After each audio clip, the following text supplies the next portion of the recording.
សាច់រឿងក៏ចាំតាធានអ៊ីនៅពេលបច្ចុប្បន្ននេះក៏ដល់កន្លែងមួយដែលល្អមើលអ្នកគ្នាហើយវាក៏ជាពេលវេលាមួយដែលអាណាចក្រអមតៈកូឡុនតមូលក៏ត្រូវបានបើកឡើងនៅចុងปี147វ៉ាលីនក៏បានធ្វើដំណើរទៅកាន់ភពមួយដែលភពមួយនេះគឺវាមិនឆ្ងាយប៉ុន្មានទេចេញពីភព Hinlin អ្វីដែលវ៉ាលីនត្រូវការនៅពេលនេះគឺជាឆ្នាំងរន្ទះមួយតាមរយៈបន្ទះថ្មដែលជាផែនទីរបស់សិនកុងហួរបានបកគោទៅកាន់វ៉ាលីននឹងវ៉ាលីនក៏បានដឹងផងដែរថាទីតាំងនៅកន្លែងនេះគឺមានគ្រួសារធំមួយចំនួនហើយវាក៏ជាទីតាំងមួយកន្លែងដែលអាចឲ្យវ៉ាលីននឹងគឺទទួលបានជាមួយឆ្នាំងរន្ទះមួយហ្នឹងនៅពេលដែលវ៉ាលីនបានធ្វើដំណើរទៅដល់ភពមួយនោះក៏មានមនុស្សប្រមាណអ្នកចេញមកជួបគេផងដែរនៅក្នុងចំណោមមនុស្សទាំងអស់ហ្នឹងគឺមានមនុស្សដែលស្ថិតក្នុងកម្រិតទី6កម្រិតទី7ជាមួយនឹងការផ្លាស់ប្ដូរជីងគ្នាយើងក៏បានឃើញព្រឹទ្ធសាមម្នាក់នឹងផងដែរគឺដឹកនាំជាមួយនឹងក្រុមមួយក្រុមហ្នឹងគឺព្រឹទ្ធសាមម្នាក់គឺស្ថិតនៅក្នុងកម្រិតការផ្លាស់ប្ដូរជីងចំពោះកម្រិតវឹកហាត់របស់គាត់នៅពេលនេះប្រហែលដូចជាមិនមានស្ថិរភាពប្រមាណទេក៏ដោយសារតែគាត់ទៅបំបែកកម្រិតបានតែ2ឆ្នាំតែប៉ុណ្ណោះជាធម្មតាមនុស្សម្នាក់បំបែកកម្រិតចុះដល់កម្រិតការផ្លាស់ប្ដូរជីងគឺវាត្រូវការរយៈពេលរហូតដល់4ឆ្នាំឬក៏5ឆ្នាំដើម្បីឲ្យស្ថិរភាពទៅក្នុងខ្លួនរបស់គេនឹងឬក៏ធម្មពលនៅក្នុងរបស់គេគឺវាមានស្ថិរភាពសូមរំខានទៅកាន់គ្នាយើងតិចទៅចំពោះគ្នាយើងដែលចង់ចូលទៅកាន់ក្រុម VIP របស់ខ្ញុំនៅក្នុងនោះគឺមានរឿង Valin Suching ក៏ដូចជា Hanley អីជាដើមបើសិនជាគ្នាយើងចាប់អារម្មណ៍គ្នាយើងអាចទំនាក់ទំនងមកខ្ញុំបានតាមជា link ដែលខ្ញុំដាក់នៅក្នុង comment ខាងក្រោមចំពោះគ្នាយើងដែលនៅក្នុង TikTok គ្នាយើងអាចចូលទៅកាន់ profile របស់ខ្ញុំបាននៅពេលនោះនឹងមាន link មួយនៅខាងក្រោម profile របស់ខ្ញុំហើយគ្នាយើងអាចចូលទំនាក់ទំនងមកខ្ញុំបានតាមជា link មួយហ្នឹងចំពោះតម្លៃរបស់វាគឺធូរថ្លៃនៅទេអ្នកគ្នាត្រឹមតែ5000រៀលនៅក្នុងមួយខែតែប៉ុណ្ណោះចាងចិនក៏បានសួរទៅកាន់ Valin ដូចគ្នាថា Valin ត្រូវការអ្វីចំដែរ Valin ក៏បានតបទៅកាន់គេវិញថាគេគ្រាន់តែត្រូវការជាមួយឆ្នាំងរទេះមួយតែប៉ុណ្ណោះបានលើពីសម្ដីរបស់ Valin ហើយចាងចិននេះក៏អស់សំណើចបន្តិចផងដែរនៅក្នុងដៃរបស់គេនៅពេលនេះគឺមានជាមួយឆ្នាំងរទេះចំនួន3ទោះបីជាចំណាក៏ដោយគឺគេមិនចង់ឲ្យនៅទេចំណាមិញចាងចិនក៏បាននិយាយទៅកាន់ Valin បន្ថែមទៀតថាតែចាស់យើងម្នាក់នេះក៏បានដឹងហើយថាគឺឯងមិនមែនជាអ្នកនាំសារមកពីប្រាសាទរន្ទះនោះទេនៅពេលដែលយើងបានធ្វើដំណើរទៅកាន់វិមានរន្ទះយើងក៏បានលើដំណឹងមួយផងដែរថាមានមនុស្សម្នាក់ក៏បានបន្លំខ្លួនធ្វើជាអ្នកនាំសារមកពីវិមានរន្ទះដោយពេលនេះអាណាចក្រអមតៈកូឡុនគឺហៀបនឹងបើកទៅហើយសល់រយៈពេលតែប្រហែលខែទៀតតែប៉ុណ្ណោះដូច្នេះហើយអ្នកនាំសារមកពីប្រាសាទរន្ទះឬក៏ជាអ្នកនាំសារទាំងអស់ត្រូវតែជួបជុំគ្នានៅក្នុងវិមានរន្ទះរងចាំពេលវេលាច្រកទ្វារចូលទៅកាន់អាណាចក្រអមតៈកូឡុនគឺត្រូវបានបើកឡើងតែប៉ុណ្ណោះចំពោះអ្នកនាំសារមកពីវិមានរន្ទះតែខ្វះខាតឆ្នាំងរន្ទះដោយរបៀបណាទៅ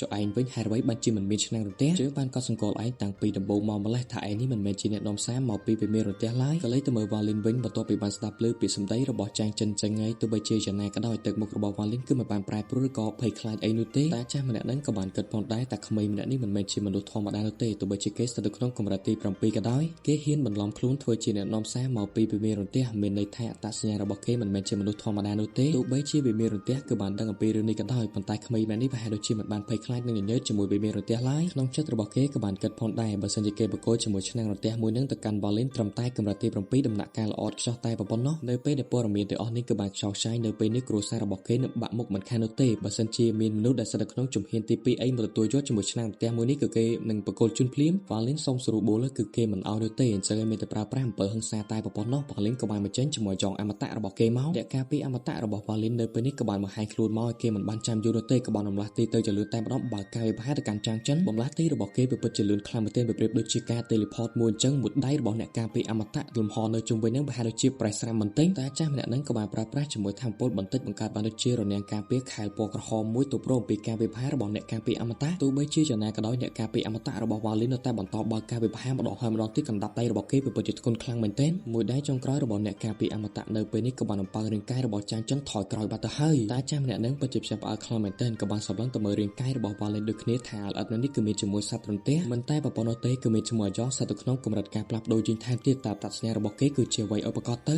ទោះបីជាយ៉ាងណាក៏ដោយគឺខ្ញុំមិនអាចឲ្យឆ្នាំងរន្ទះមួយនេះទៅកាន់គេបាននោះទេបើសិនជាដំណឹងមួយនេះខ្ចោះខ្ចាយទៅកាន់ផ្នែកក្រៅនៅពេលនោះគ្រួសាររបស់ខ្ញុំនឹងបាក់មុខតែចាស់ម្នាក់ហ្នឹងក៏បានគិតបន្ថែមថាគឺគេមិនអាចយកឈ្នះទៅកាន់ Valin បាននោះទេក៏ដោយសារតែអាយ៉ងដែលស្ថិតនៅក្នុងកម្រិតការផ្លាស់ប្ដូរជីងបើសិនជាចង់ឈ្នះនៅក្នុងចម្បាំងមួយនេះគាត់ក៏បានគិតដូចគ្នាថាត្រូវតែប្រើប្រាស់ជាមួយបច្ចេកទេសធម្មពលដើមតែចាស់ម្នាក់ហ្នឹងក៏បាននិយាយទៅកាន់ Valin ដូចគ្នាបើសិនជាទុកពេលយើងរយៈពេល2ឆ្នាំឬក៏3ឆ្នាំទៀតយើងធានាថាឯងប្រកាសជាស្លាប់នៅក្នុងដៃរបស់យើងមិនខាននោះទេក្នុងចិត្តរបស់គាត់ក៏បានដឹងថាមិនអាចយកឈ្នះទៅកាន់ Valin បាននោះទេជាពិសេសគឺជាអាយ៉ងរបស់ Valin តែម្ដងក៏ដោយសារតែគាត់ទើបតែបំបែកកម្រិតថ្មីថ្មោងនោះទេធម្មពលដើមនៅក្នុងខ្លួនរបស់គាត់នៅពេលនេះប្រហែលជាមិនមានស្ថិរភាពនោះទេក៏ដោយសារតែគាត់ទើបតែបំបែកកម្រិតចូលដល់កម្រិតការផ្លាស់ប្ដូរជីងបានតែ2ឆ្នាំតែប៉ុណ្ណោះទោះបីជាយ៉ាងណាក៏ដោយ Valin គឺមិនបានចាំយូរនោះទេក៏បានបើកការវិភាគទៅកាន់តានឹងម្ដងហើយម្ដងទៀត Valin ក៏បានដកយកជាមួយភ្នំអមតៈរបស់គេចេញមកក្រៅនៅក្នុងការប្រើប្រាស់នៅក្នុងចម្បាំងមួយនេះហើយធម្មពលមួយក៏ត្រូវបានចាក់បញ្ចូលទៅកាន់ភ្នំអមតៈមួយនេះនៅពេលនោះធម្មពលជាច្រើនក៏បានសាយភាយទឹកមុខរបស់តាចាស់នឹងក៏បានផ្លាស់ប្ដូរចំណាប់ភ្នែករបស់គាត់ក៏បានរីកធំផងដែរក៏ដោយសារតែអ្វីដែល Valin កំពុងតែធ្វើនៅពេលនេះ គឺជាការសូនពលឹងឬក៏ជាការដកពលឹងគោលបំណងរបស់ Valin នៅពេលនេះគឺចង់ដកជាមួយនឹងពលឹងភ្នំអមតៈមួយនឹងបើការវិបហារកាន់តែចាស់នឹងតែម្ដងគេគ្រាន់តែជាក្មេងដែលស្ថិតនៅក្នុងកម្រិតទី7ដំណាក់កាលល្អខ្ចោះតែប៉ុណ្ណោះតែនេះវាមិនអាចទៅរួចទៅភ្នំអមតៈរបស់ Valin ក៏បានស្ទុះសម្ដៅទៅកាន់រាងកាយរបស់តានឹងហើយទោះបីជាយ៉ាងណាក៏ដោយតានឹងក៏មិនរងចាំស្លាប់ផុតដែរក៏បានបញ្ចេញជាមួយធម្មពលដ៏ពណ៌ក្រហមមួយនៅក្នុងកំឡុងពេលនេះតាចាស់នឹងក៏បានបញ្ចេញជាមួយធម្មពលដាវរបស់គាត់មកនៅក្នុងការបើកការវិបហារទៅកាន់ Valin ធម្មពលដ៏ពណ៌ក្រហមឆ្អៅមួយក៏បានលេចឡើងតាចាស់មួយនឹងក៏បានផ្គុំដៃចូលគ្នានៅពេលនោះភ្នែកទី3របស់គាត់ក៏បានបើកឡើងដូចគ្នានៅចន្លោះចិញ្ចើមរបស់គាត់រាងកាយរបស់ Valin ក៏បានស្ទុះសម្ដៅទៅកាន់តាចាស់នឹងហើយនៅពេលដែល Valin បានឃើញជាមួយធម្មពលមួយនឹង Valin ក៏បានឈប់បន្តិចក៏ដោយសារតែ Valin ក៏បានដឹងថាការបម្រែបម្រួលធម្មពលនេះប្រហែលដូចជាចម្លែកខ្លាំងមែនទែនទោះបីជាយ៉ាងណាក៏ដោយ Valin បានឃើញបែបនឹងក៏ដោយក៏ Valin នៅតែបន្ត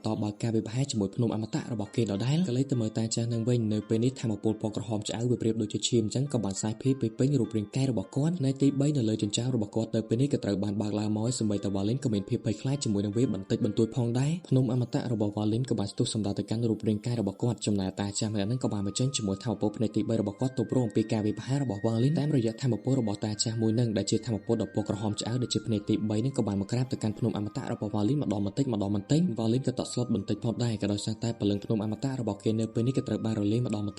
តិចក្រោមការវិបហាររបស់តាចាស់ម្នាក់នឹងទោះបីជាបែបនឹងពិតមែនយ៉ាងណាមិញ Valin នៅតែបន្តបើកការវិបហារទៅកាន់តាចាស់នឹងអញ្ចឹងនៅពេលនេះរាងកាយរបស់តាចាស់មួយនឹងក៏ត្រូវបានប៉ាងថយក្រោយបន្តិចហើយចំណែកតែ Valin ក៏បានដល់ចូលជាមួយភ្នំអមតៈរបស់គេមកទុកផងដែរក៏លេចទៅមើលទឹកមុខរបស់តាចាស់ម្នាក់នឹងប្រហែលដូចជាត្រូវបួសធ្ងន់ធ្ងរខ្លាំងមែនទែនរាងកាយរបស់ Valin ក៏បានប៉ាងថយក្រោយបន្តិចផងដែរទោះបីជាយ៉ាងណាក៏ដោយសភាពរបស់ Valin ហាក់ដូចជានៅល្អជាតាចាស់មួយនឹងនៅក្នុងកំឡុងពេលនោះតាចាស់ម្នាក់នឹងក៏ត្រូវរបួសរីកធ្ងន់ធ្ងរបន្តិចផងដែរវាចាត់ទុកបានថាគឺជាឱកាសល្អសម្រាប់ Valin បំរុងតែបើកការវិបហារទៅកាន់តាចាស់នឹងហើយចំណែកតាចាស់មួយនឹងក៏បានបញ្ចេញជាមួយថាមពលនៅលើបាតដៃរបស់គាត់នៅពេលនោះ Valin ក៏បានមកឈប់ការវិបហាររបស់គេទៅកាន់តាចាស់មួយនឹងក៏ដោយសារតែតាចាស់មួយនឹងក៏បានបញ្ចេញជាមួយឆ្នាំងរទះមកនៅពេលនេះក៏គាត់ស្ម័គ្រចិត្តបកគោឆ្នាំងរទះមួយនឹងទៅកាន់ Valin ហើយនៅក្នុងចិត្តរបស់ Valin នៅពេលនេះប្រហែលដូចជាសប្បាយចិត្តបន្តិចផងដែរក៏ដោយសារតែនៅទីបំផុតគឺគេទទួលបានជាមួយឆ្នាំងរទះមួយនឹងហើយនៅពេលនោះ Valin ក៏ទទួលយកជាមួយឆ្នាំងរទះមួយនឹងទោះបីជាយ៉ាងណាក៏ដោយ Valin គឺមិនទាន់ធ្វើដំណើរចាកចេញនោះទេ Valin ក៏បានសួរទៅកាន់តាចាស់មួយនឹងផងដែរតែមានចំណាប់អារម្មណ៍ចង់ដោះដូរវិជាគុណជាមួយគេឬអត់តាចាស់ក៏បានតបទៅកាន់ Valin ថាបំភ្លេចវាចោលទៅឯងទៅតែប្លន់ឆ្នាំងរទះចេញពីយើងតែប៉ុណ្ណោះតែនៅពេលនេះឯងមិនអស់ចិត្តទេចង់ដោះដូរវិជាគុណជាមួយយើងថែមទៀតវាគ្មានផ្លូវឡើយបំភ្លេចវាចោលទៅ Valin ក៏បាននិយាយផងដែរខ្ញុំមិនមែននិយាយពីឆ្នាំងរទះនេះទេខ្ញុំនិយាយពីការដោះដូរវិជាគុណជាមួយលោកមិនចាំយូរនោះទេ Valin ក៏បានមកចេញជាមួយម្រាមដៃនៅរូបរបស់គេមកឲ្យតាចាស់ម្នាក់នឹងមើលតាចាស់ម្នាក់នឹងក៏រៀងចាប់អារម្មណ៍បន្តិចបន្តួចផងដែរចំណាំមិញគាត់ក៏បាននិយាយទៅកាន់ Valin បើសិនជាគាត់មិនទាន់បំបាយចូលដល់ការផ្លាស់ប្ដូរយីនោះទេនៅពេលនោះគាត់នឹងដោះដូរជាមួយ Valin មិនខានទោះបីជាយ៉ាងណាក៏ដោយ Valin ក៏បានមកចេញជាមួយស្ទីតម្រាមដៃនៅរូបរបស់គេមកបន្តទៀតតាចាស់ម្នាក់នឹងក៏បានប្រើប្រាស់ជាមួយចំហាយធម្មពលបន្តិចទៅក្នុងការសង្កេតមើលជាមួយវិជាគុណដែល Valin បានមកចេញមកនេះក្នុងចិត្តរបស់គាត់ក៏រៀងចាប់អារម្មណ៍បន្តិចបន្តួចផងដែរប៉ុន្តែទោះបីជាយ៉ាងណាក៏ដោយវិជាគុណទាំងអស់នេះប្រហែលដូចជាមិនអាចប្រៀបធៀបជាមួយវិជាគុណប្រចាំតកូលរបស់គាត់បានឡើយនៅក្នុងកំឡុងពេលនោះ Valin ក៏បានចាប់ជាមួយនឹងសត្វមួយនៅពេលនោះ Valin ក៏បានប្រើប្រាស់ជាមួយចំហាយធម្មពលបើកការវិបហារទៅកាន់សត្វមួយនឹងតែម្ដង Valin ក៏បានស្រូបយកជាមួយពលឹងរបស់សត្វមួយនឹងវាហាក់ដូចជានេះគឺជាវិជាគុណប្រហារទីទេពឬក៏ជាវិជាគុណសម្រាប់អមតៈ Valin ក៏បានប្រាប់ទៅកាន់គាត់ផងដែរថាវិជាគុណមួយនេះក៏គេរៀនមកពីរៀមច្បងម្នាក់ដែលស្ថិតនៅក្នុងជំហានទី2ដំណាក់កាលចុងក្រោយនេះវិជាគុណមួយនេះក៏អាចដល់យកជាមួយធម្មពលជីវិតរបស់មនុស្សបានក៏លេចទៅមើលទឹកមុខរបស់តាចាស់ម្នាក់នឹងហាក់ដូចជាប្រែប្រួលបន្តិចផងដែរនៅក្នុងចិត្តរបស់គាត់វាពិតជារន្ធត់ខ្លាំងមែនទែនក្នុងចិត្តរបស់គាត់ក៏ហាក់ដូចជាចាប់អារម្មណ៍ខ្លាំងជាមួយនឹងវិជាគុណសម្រាប់អមតៈនឹងដូចគ្នាទោះបីអញ្ចឹងក៏ដោយក៏គាត់មិនបានតបតទៅកាន់ Valin នោះទេចំណាំមិញ Valin ក៏បានសម្លឹងទៅមើលមុខរបស់គាត់បន្តិចមើលទៅហាក់ដូចជាមិនចង់ដោះដូរប្រមាណនោះទេដូច្នេះហើយ Valin ក៏បានចេញដំណើរទៅទោះបីជាយ៉ាងណាក៏ដោយនៅក្នុងកំឡុងពេលនោះតាចាស់ម្នាក់នឹងក៏បានហាមឃាត់ទៅកាន់ Valin គាត់ក៏បាននិយាយទៅកាន់ Valin ថាគឺខ្ញុំយកព្រមនៅក្នុងការដោះដូរវិជាគុណមួយនេះប៉ុន្តែវិជាគុណរបស់ខ្ញុំក៏វាមិនអន់ផងដែរអញ្ចឹងខ្ញុំចង់បានវិជាគុណទាំង3របស់លោកដែលបានបញ្ចេញមក Valin ក៏មិនបានថាអីផងដែរក៏បានមកគល់ជាមួយបន្ទះថ្មចំនួន3ទៅកាន់តាចាស់នឹងតែម្ដងក៏លេចទៅមើលតាចាស់មួយនឹងក៏បានបញ្ចេញជាមួយត្បូងថ្មមួយផងដែរបកគលទៅកាន់ Valin ទោះបីជាយ៉ាងណាក៏ដោយវិជាជាមួយភ្នែកទី3មួយនេះដូចជាតាចាស់មួយនឹងក៏បានកែប្រែមួយចំនួន Valin ក៏បានចាប់យកបន្ទះថ្មមួយនឹងក៏បានធ្វើដំណើរចាកចេញភ្លាមៗតែម្ដងតាចាស់ម្នាក់នឹងក៏បានកែប្រែជាមួយ script មួយចំនួនចឹងអ្នកគ្នាកំពីវិជាគុណមួយនឹងទោះបីជាយ៉ាងណាក៏ដោយ Valin ក៏បានដឹងផងដែរមិនមែនថា Valin មិនបានដឹងនោះទេប៉ុន្តែទោះបីជាយ៉ាងណាក៏ដោយវាមិនមែនជាបញ្ហានោះទេក៏ដោយសារតែ Valin គឺជាយថាគេអាចកែសម្រួលវាបាន Valin ក៏បានគិតដូចគ្នាបើសិនជាគេមិនបានយល់ដឹងអំពីផ្លូវចូលទៅកាន់ជំហានទី3នោះទេនៅពេលនេះគេប្រកាសជាមិនអាចមើលឃើញអំពីសក្តានុភាពរបស់វិជាគុណផ្នែកទី3នឹងបានឡើយចំណាំមិញនៅក្នុងការធ្វើដំណើរមកកាន់ទីកន្លែងនេះវាពិតជាចំណេញខ្លាំងមែនទែនទទួលបានជាមួយវិជាគុណមួយដ៏អស្ចារ្យមិនតែប៉ុណ្ណោះទេ Valin ក៏បានបកគោជាមួយវិជាគុណទាំង3ទៅកាន់តាចាស់មួយនឹងសុទ្ធតែជាវិជាគុណដែលមានបញ្ហាសម្រាប់ខ្លួនគេវាមានន័យថា Valin ក៏បានបកគោជាមួយថ្ម3គ្រាប់ទៅកាន់តាចាស់នឹងហើយតាចាស់មួយនឹងក៏បានបកគោជាមួយដុំពេជ្រទៅកាន់ Valin អីចឹងទៅ Valin ក៏បានធ្វើដំណើរមកដល់ទីតាំងកន្លែងមួយហើយនៅពេលនោះ Valin ក៏បានមកចេញជាមួយចង្ក្រានឬក៏ឆ្នាំងរទះមួយនឹងនៅពេលដែល Valin បានបើកជាមួយឆ្នាំងរទះមួយនឹងមកហើយ ហើយនៅពេលនោះឆ្នាំងរន្ទះមួយនឹងក៏បានបញ្ចេញជាមួយធម្មពលដ៏អស្ចារ្យតែម្ដងគឺជាធម្មពលរន្ទះ Valin ក៏បានចាប់អារម្មណ៍ផងដែរអំពីរន្ទះដែលបានបញ្ចេញមកពីឆ្នាំងរន្ទះមួយនោះវាហាក់ដូចជាពោពេញទៅដោយធម្មពលដើមផ្ទាល់តែម្ដងនៅពេលដែលបានបើកជាមួយនឹងឆ្នាំងរន្ទះមួយនឹងហើយនៅពេលនេះឆ្នាំងរន្ទះមួយនោះក៏បានបើកការវិវត្តទៅកាន់ Valin នៅពេលនោះក៏មានរន្ទះប្រមាណខ្សែបើកការវិវត្តទៅកាន់រាងកាយរបស់ Valin ដោយ Valin គឺមិនបានត្រៀមទុកនោះទេនៅពេលនេះរាងកាយរបស់គេគឺបានផ្អប់ជាប់ជាមួយនឹងដីទៅហើយនៅកន្លែងហ្នឹងគឺ Valin អត់បានត្រៀមនោះទេអ្នកគ្នា Valin ក៏មិនបានដឹងថាមានការវាយប្រហារអញ្ចឹងផងដែរអញ្ចឹងហើយរន្ទះមួយនោះក៏បានដាក់ Valin ខ្ទប់ជាមួយនឹងដីតែម្ដងនៅពេលនោះ Valin ក៏បានងើបឡើងត្រឡប់មកវិញចំណែកឆ្នាំងរន្ទះនោះនៅតែបន្តបញ្ចេញការវាយប្រហារទៅកាន់ Valin ម្ដងហើយម្ដងទៀតអញ្ចឹងរន្ទះដែលបានបញ្ចេញមកពីឆ្នាំងរន្ទះមួយនោះនៅពេលនេះវាច្រើនខ្សែខ្លាំងមែនទែនក៏បានបើកការវាយប្រហារទៅកាន់ Valin នៅពេលនេះគឺ Valin បានដឹងមុនទៅហើយថាមានការវាយប្រហារអញ្ចឹង Valin ក៏បានត្រៀមដូចគ្នាព្រលឹងដើមកំណើតដែលជានាគរន្ទះរបស់គេក៏បានបង្ហាញមកសំឡេងក្រហមរបស់វាក៏ត្រូវបានបន្លឺឡើងចំណែកនាគបុរាណមកក្បាលនោះក៏បានស្ទុះសំដៅទៅកាន់ឆ្នាំងរន្ទះទោះបីជាយ៉ាងណាក៏ដោយព្រលឹងដើមកំណើតរបស់ Valin គឺមិនអាចទប់ទល់បានយូរនោះទេក៏បានលេបតបាក់យកជាមួយថាពលរន្ទះនឹងត្រឹមតែពាក់កណ្ដាលតែប៉ុណ្ណោះហើយវាក៏បានចូលទៅកាន់រូបរាងកាយរបស់ Valin វិញទៅចំណែកនៅពេលនោះថាពលរន្ទះជាច្រើនខ្សែបន្តទៀតក៏បានបើកការវាយប្រហារទៅកាន់ Valin មើលទៅវាគ្មានជំរឿបន្ត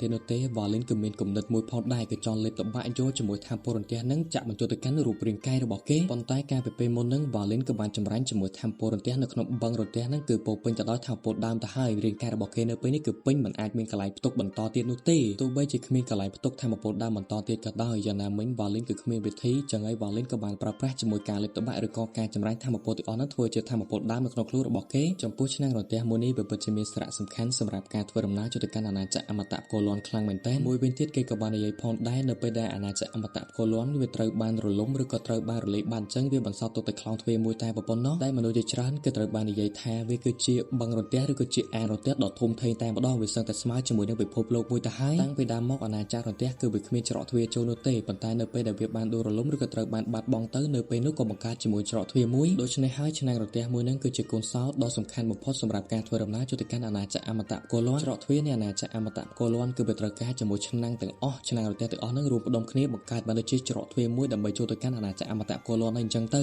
ក៏លេចទៅមើលឆ្នាំងរបស់ Valin វិញនៅពេលនេះគឺវាបានបញ្ចេញជាមួយស្នាមប្រេះបន្តិចបន្តួចទៅលើរាងកាយរបស់វាហើយមកពលរន្ទះជាច្រើនក៏បានសាយភាយពីពេញនៅផ្ទាល់តែម្ដងចឹងណាមិញ Valin ក៏បានគិតផងដែរបើសិនជាឆ្នាំងរន្ទះនេះគឺវាអត់គ្រប់តែវាទៅជាចំណាទៅក៏លេចទៅមើលច្រកទ្វារចូលនៃអាណាចក្រអមតៈផ្គរលាន់ក៏ពោពេញទៅដោយចំហាយរន្ទះពណ៌ក្រហមតែម្ដងពោពេញទៅដោយថាពណ៌ក្រហមឬក៏រន្ទះពណ៌ក្រហមចំពោះរន្ទះពណ៌ក្រហមនឹងគឺជាច្រកទ្វារមួយចូលទៅកាន់អាណាចក្រអមតៈផ្គរលាន់ហ្នឹងហើយប៉ុន្តែនៅពេលនោះក៏មានជាមួយនឹងចំហាយធម្មពលបំរែបំរួលយ៉ាងខ្លាំងតែម្ដងពោពេញទៅដោយចំហាយធម្មពលរន្ទះអ្នកនាំសារដែលបានរងចាំអាណាចក្រអមតៈផ្គរលាន់បានបើកដឹងនៅពេលនេះក៏ផ្ទះប៉ាផងដែរក៏ដោយសារតែការពីពេលមុននោះគឺមិនមានហេតុការណ៍បែបនេះកើតឡើងនោះទេនៅកន្លែងនៃការរងចាំនឹងក៏មានវត្តមានរបស់សិនកុងហួរផងដែរហើយគេក៏បានប្រាប់ពីស្ថានភាពរបស់សិនកុងហួរផងដែរថានៅពេលនេះសូម្បីតែគ្រួសាររបស់គេនឹងក៏វាហាក់ដូចជាមិនពេញចិត្តណាមួយការសម្រេចចិត្តរបស់សិនកុងហួរនេះក៏បានធ្វើឲ្យប្រសាររន្ទះឬក៏វិមានរន្ទះនេះវាហាក់ដូចជាមិនពេញចិត្តនោះទេសូម្បីតែតំណែងរបស់គេនៅពេលនេះក៏ត្រូវបានធ្លាក់ចុះផងដែរបែរជាបញ្ជូនគេមកអង្គុយរងចាំច្រកទ្វារអាណាចក្រអមតៈផ្គរលាន់ក៏ត្រូវបានបើកទៅវិញតាមរយៈធម្មពលឬក៏កម្លាំងរបស់សិនកុងហួរនៅពេលនេះវិមានរន្ទះគួរតែដំឡើងឋានៈរបស់គេខ្លាចទៅជា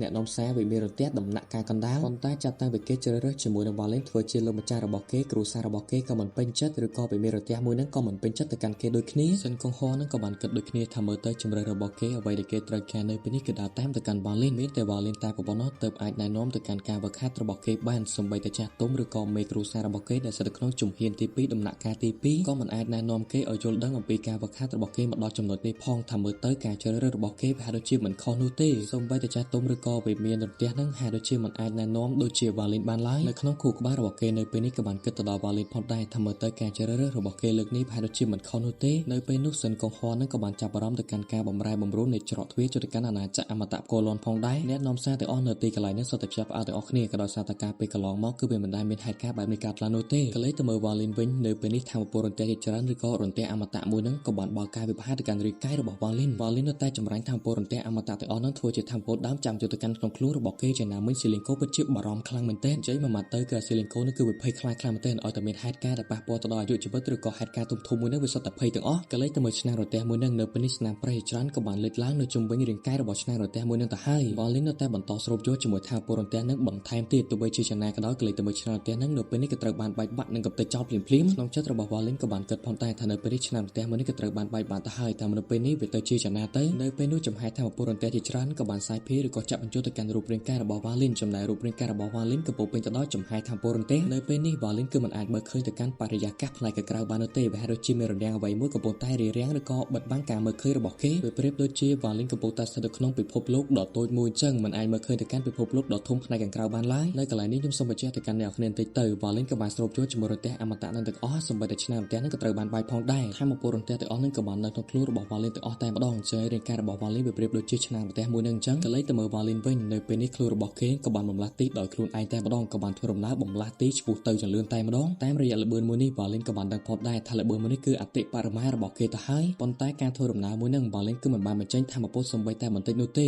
វ៉ាលីនក៏បានដឹងបន្ថែមថាបើសិនជាគេហ៊ានតែបញ្ចេញថាមពលទេវភាពរបស់គេតែបន្តិចនៅពេលនោះថាមពលទេវភាពរបស់គេទាំងអស់នឹងក៏ត្រូវបានបំផ្លាញចោលភ្លាមៗនៅពេលនេះរាងកាយរបស់វ៉ាលីនវាប្រៀបដូចជាកាំពន្លឺដ៏ធំមួយចឹងក៏បានធ្វើដំណើរឆ្ពោះទៅចលឿនតែម្ដងទៅកាន់ច្រកចូលនៃអាណាចក្រអមតៈកូឡុនអ្នកនាំសារទាំងអស់នៅទីនោះប្រហែលដូចជាផ្ចាប់ផ្អើលខ្លាំងមែនទែនក៏ដោយសារតែបាតុភូតទាំងអស់នេះវាគឺជាអ្វីឲ្យប្រកាសទៅតើកាំពន្លឺមួយនោះគឺជាអ្វីឲ្យប្រកាសទៅក៏លេចទៅមើលវ៉ាលីនដែលជាកាំពន្លឺមួយនោះកាំពន្លឺមួយនោះក៏បានស្ទុះសម្រុកចូលទៅកាន់ច្រកទ្វារចូលនៃអាណាចក្រអមតៈកូឡុនវាក៏បានបំបែកជាមួយរនាំងការពារជាមួយនឹងថាពរទេច្រើនក៏បានទម្លុះចូលទៅកាន់អាណាចក្រអមតៈកូឡុនមុនគេមុនឯងតែម្ដងក៏លេចទៅមើលអ្នកនាំសារផ្សេងៗទៀតក៏ព្យាបាលផងដែរថានេះគឺជានរណាគេទៅហេតុអ្វីបានជាចូលទៅកាន់អាណាចក្រអមតៈកូឡុនមុនគេមុនឯងបែបនេះពិតជាអស្ចារ្យពេកហើយក៏លេចទៅមើលសិនកុងហ៊ូម្ដងនៅពេលនេះសិនកុងហ៊ូក៏បានចាប់អារម្មណ៍អំពីចំហាយលោកម្ចាស់របស់គេផងដែរសិនកុងហ៊ូក៏ព្យាបាលផងដែរមិននឹកស្មានទេថាលោកម្ចាស់របស់គេនេះអាចធ្វើដំណើរចូលទៅកាន់អាណាចក្រអមតៈកូឡុនមុនពេលដែលវាបានបើកទៅទៀតមើលទៅការជ្រើសរើសរបស់ខ្ញុំកាលពីពេលមុនវាពិតជាមិនខុសនោះទេវាពិតជាត្រឹមត្រូវខ្លាំងមែនទែនខ្ញុំក៏ចង់ដឹងផងដែរថាកម្រិតរបស់ខាតរបស់លោកម្ចាស់គឺនៅកម្រិតណាទៅសូម្បីតែប្រចាំមកពីវិមានរទះគឺមិនអាចធ្វើបែបនេះបានឡើយហើយលោកម្ចាស់របស់ខ្ញុំនេះពិតជាអស្ចារ្យខ្លាំងមែនទែននៅពេលនេះវ៉ាលីនក៏បានធ្វើដំណើរមកដល់ផ្នែកក្នុងនៃអាណាចក្រអមតៈកូឡុនទៅហើយចំណែករាងកាយរបស់គេក៏បានធ្លាក់នៅក្នុងលំហ